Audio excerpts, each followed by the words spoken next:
तू चुप क्यों है, बता ना। क्या हुआ अम्मा? ये क्या हुआ दिलावर को? हाशिम, दिलावर चुप है, कुछ बता ही नहीं रहा। मैं कब से पूछ रही हूँ, चुप पे खड़ा है। तू पूछना। ये क्या हुआ लाला? ये तुम्हारे कपड़ों पर खून क्यों? आखिर क्या हुआ? जवाब दे लाला। मार आया हूँ, हैं? लाजो असलम को मार आया हूँ मैं। हाय मेरे रब्बा। लाला पता भी है तू क्या कह रहा है? होश में तो है तू? होश में तो नहीं हूँ, जो कह रहा हूँ ये सही कह रहा हूँ। लेकिन क्यों? क्योंकि जवाब नहीं है मेरे पास। हमें जाना होगा, हमें जाना होगा। चौधरी के बंदर पुलिस कभी भी आ जाएगी। मगर गांव छोड़कर हम जाएंगे कहाँ? मैं बताता हूँ, चलो। पहले तू अपने कपड़े तो बदल ले, मैं भी कपड़े लेकर आता हूँ। आजा पुत्र, जल्दी कर। दिलावर पुत्र आजा, इधर बैठ, यहाँ बैठ तू। सब कुछ ठीक हो जाएगा। बैठ, बैठ जा पुत्र, बैठ जा। आए।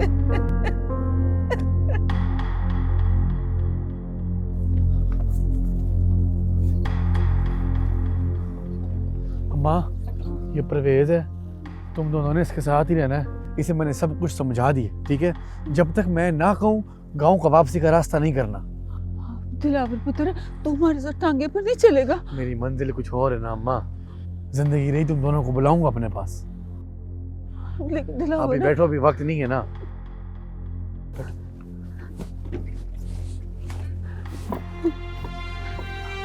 ख्याल रखना अपना। अपना ख्याल रखे, नहीं जाओ। चल चल निकलो, निकलो।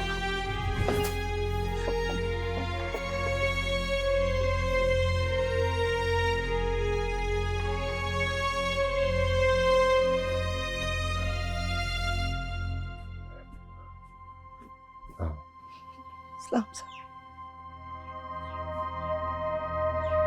बैठो, बैठ।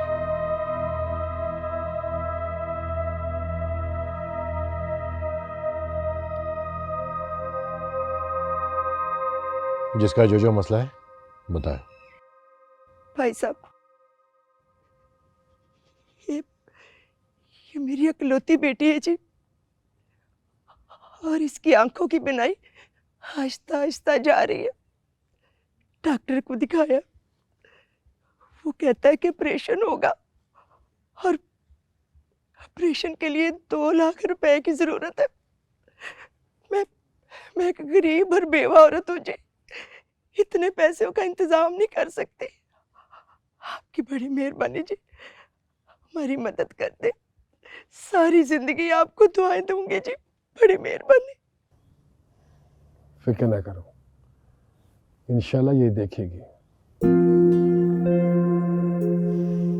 आशिफ, इसके ऑपरेशन का बंदोबस्त करो। जी भाई साहब। बड़ी मेहरबानी साहब, बड़ी मेहरबानी। अल्लाह आपका भला करे जी, अल्लाह आपको सेहत तंदुरुस्ती दे। आप तो हमारे लिए फरिश्ता हैं जी, बड़ी मेहरबानी। हाँ बेटा, बड़ी मेहरबानी जी। जी बाबा जी, आपका क्या मसला है? बैठ के बात करें। भाई साहब, पिछले 2 साल से मेरी पेंशन बंद है। दफ्तरों के चक्कर लगा लगा के मैं थक गया। मेरा ही हक देने के लिए वो मुझसे रिश्वत मांगते हैं, वो मैं दे नहीं सकता। अब तो घर में खाने के लिए रोटी भी नहीं है। वो अफसर रोज मुझे जलील करते हैं। खुदारा आपसे गुजारिश।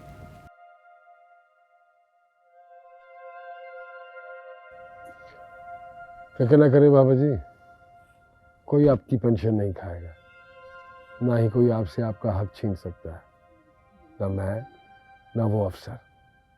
आपको आपका हक मिलेगा। आतिफ। जी भाई साहब। इनकी पेंशन का आप देख लो, क्या कर सकते हो। ठीक है भाई साहब।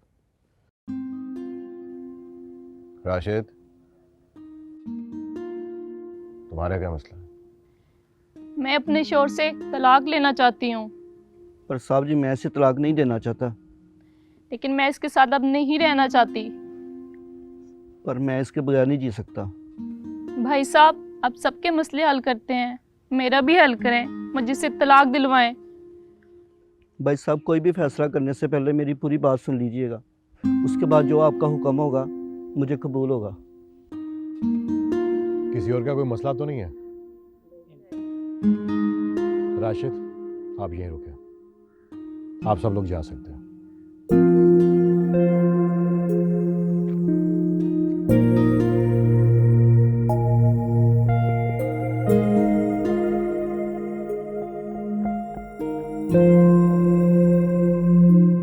हमारी मोहब्बत की शादी हुई थी। शादी के वक्त मेरा अपना छोटा मोटा कारोबार था, अच्छे पैसे कमा लेता था। फिर मेरे कारोबार में जी नुकसान हुआ, सब कुछ बिक गया और अब कर्जे ले लेकर अपना गुजारा कर रहा हूँ। अब आप ही बताएं, जिस शख्स से घर के खर्चे नहीं पूरे हो सकते, मैं उसके साथ कैसे रहूं? मैं कोशिश कर रहा हूँ ना, अगर अच्छे दिन ही रहे तो बुरे भी नहीं रहेंगे। मुझ पे नहीं, कम से कम मेरी मोहब्बत पे तो यकीन रखो कि मैं तुमसे करता हूँ। यकीन था तो अब तक साथ रही, वरना कब की छोड़ चुकी होती। तुमसे कुछ नहीं होने वाला, तुम सिर्फ बातें ही कर सकते हो, और मैं ऐसे मर मर के नहीं जी सकती। मोहब्बत करती हो इससे? जी, पूछ रहा हूँ, क्या तुम इससे उतनी मोहब्बत करती हो जितनी ये तुमसे करता है? मोहब्बत से पेट नहीं भरता भाई साहब, और मेरी अपनी भी कुछ ज़रूरतें हैं, और इस्लाम में भी इजाज़त है कि अगर मियाँ बीवी की आपस में नहीं बनती तो वो अलग हो जाएं। इस्लाम तो इस बात की इजाजत भी नहीं देता कि इतने वफादार और जान छिड़कने वाले शौहर को सिर्फ इस वजह से छोड़ दिया जाए कि उसके हालात बुरे हैं। सदा बादशाहत सिर्फ मेरे सोने रब की है, हर चीज पर जवाल है, कुछ भी अबदी नहीं। रुपया, पैसा, ताकत, हालात, कुछ भी किसी भी वक्त बदल सकता है। मेरा सोना रब हर चीज पे कादिर है। एक बात तो बताओ, अगर आज इसके हालात अच्छे हो जाएं, तो क्या इसके साथ जिंदगी गुजारना चाहोगी? मगर वो होगा कैसे? मेरा मतलब है कि अगर इनका काम सेट हो जाए तो मैं इनको क्यों छोड़ूंगी? मैं जानती हूँ ये मुझसे बेपनाह मोहब्बत करते हैं। तुम कल आकर हाशिम से मिल लेना, ये नया काम शुरू कर रहे हैं, तुम्हें मौका देंगे। अगर मेहनत करोगे तो सब कुछ बदल जाएगा। भाई साहब बहुत शुक्रिया आपका, ये आपका एहसान मैं कभी नहीं भूल पाऊंगा। बहुत शुक्रिया भाई साहब। मोहब्बत में हारे हुए इंसान के पास सिर्फ दो ही रास्ते होते हैं, या तो वो अपने दिल पर पत्थर रखकर पत्थर का बन जाए, या फिर उसके अंदर की आग सब कुछ जलाकर राख कर दे। मुझे आज भी अच्छी तरह याद है,